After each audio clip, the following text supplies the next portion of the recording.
Oh, back again. Oh, frizzy hair. Frizzy hair, can you see that? I'm so sorry this is taking forever, people. I didn't think I'd be talking for this long. But, Amanda, I would love to go back to Amanda though quickly. I would love to go more in depth into the questions, into the answers to your questions, but I feel that if I do that, I'll go on and on and on even more. So if anyone's like really wants some topic done on in its own video, I'll do that. I think that's the best way I can do it, but I'm going to carry on with these questions. Sorry. Right. Sorry. May and JC. Hi May. That's on time. Do you have a set schedule? Who knows, throughout the day for your son? If yeah, could you share what your typical day together with your son is like? I could do a video on that. I suppose if I can get my camera to work properly. If I think of a way around my problems, I will do a day in a life video one day. Be prepared, it's pretty boring. Yeah. The schedule. I didn't set out to have a schedule or schedule, whatever. What happens is we get up, I say, sometimes between 6:30 and 7:15, sorry. He has a sippy cup of milk, normal milk, or normal full fat organic milk.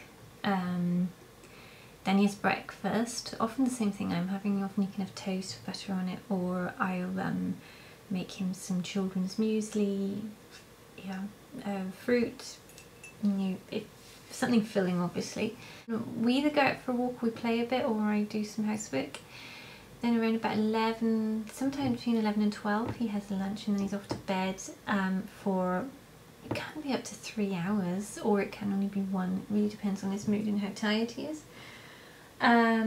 Then if we haven't gone out earlier and the weather's good, we will definitely go out. I try and go out at least once a day, otherwise I go mad. I will literally go mad if I don't go out somewhere with him, and he will too. We like it outside. My husband comes home around about, oh he has more food obviously, Luca does. My husband comes home sometimes between, when he's not working at the building site, bear in mind, sometimes between 5 and 7.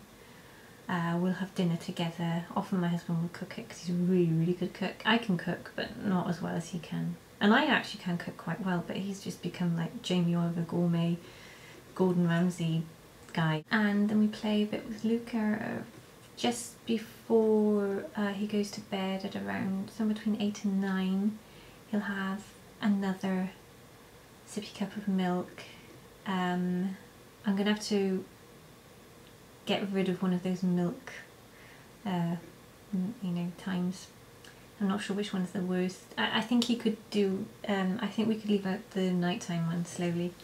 He's 18 months at the moment. And then he's off to bed. He gets the story before bed. Normally the Very Hungry Caterpillar, or he also likes the Three Little Pigs, Goldilocks, yeah, and a song. A kind of lullaby rather.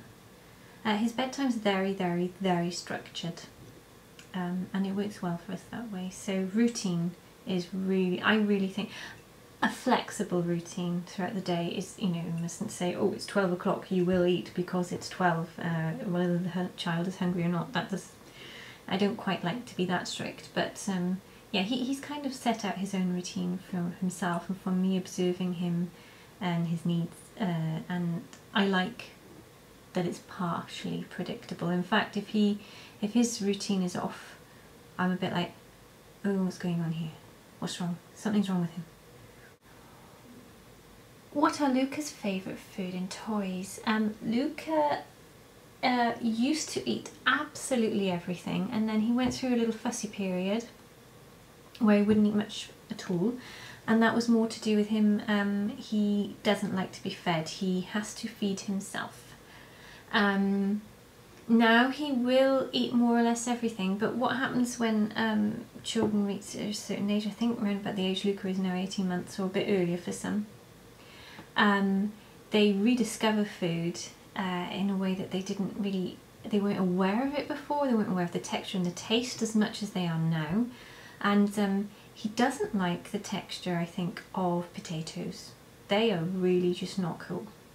Is there anything else I can think of he doesn't like? Not really. He will more or less eat anything, but he loves anything Italian. It's like he knows that he was conceived in Italy. He loves Italian food. It's funny, he'll even eat olives. I'm sure he'd eat capers if I gave them to him, but sometimes I do hold back and go, let's wait. He also likes Chinese food. I don't give him anything hot, obviously, or Thai food. He eats everything, but just not potatoes. They're weird at the moment.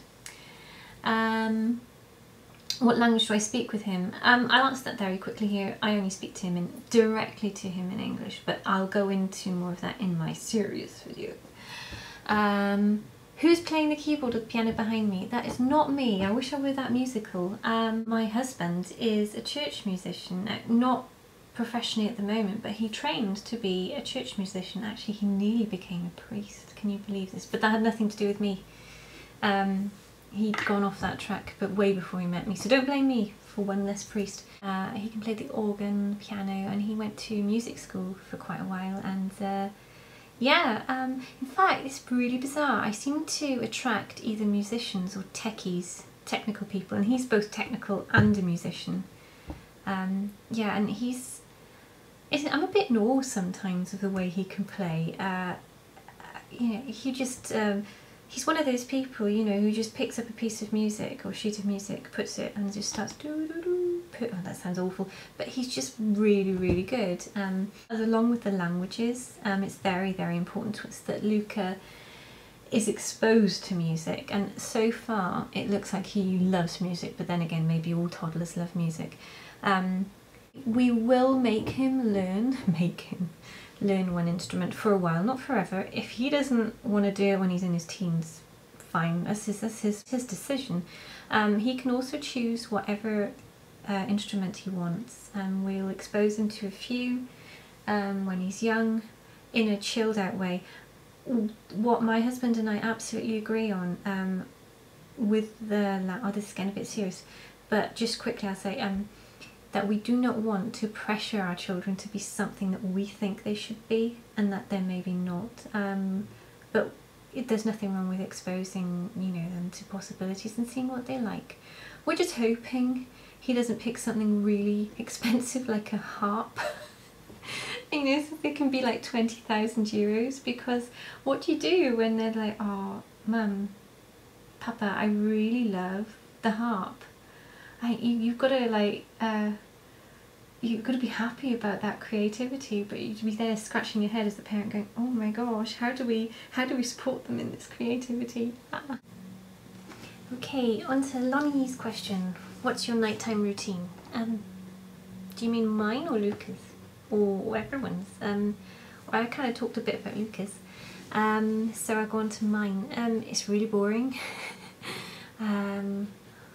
I go to bed sometime between 10 and 12, depending. I try, and if there's anything like houseworky left over, which there usually is, because I'm a bit disorganised sometimes, I'll try and get that done. I hate coming into a kitchen, for example, that's got lots of pots and pans that still haven't been done, so if I haven't gotten around to that, I'll try and do that then. Often I'm putting some stuff in the dryer. This is sad, isn't it? But quickly before I go to bed, I try and get stuff like that done.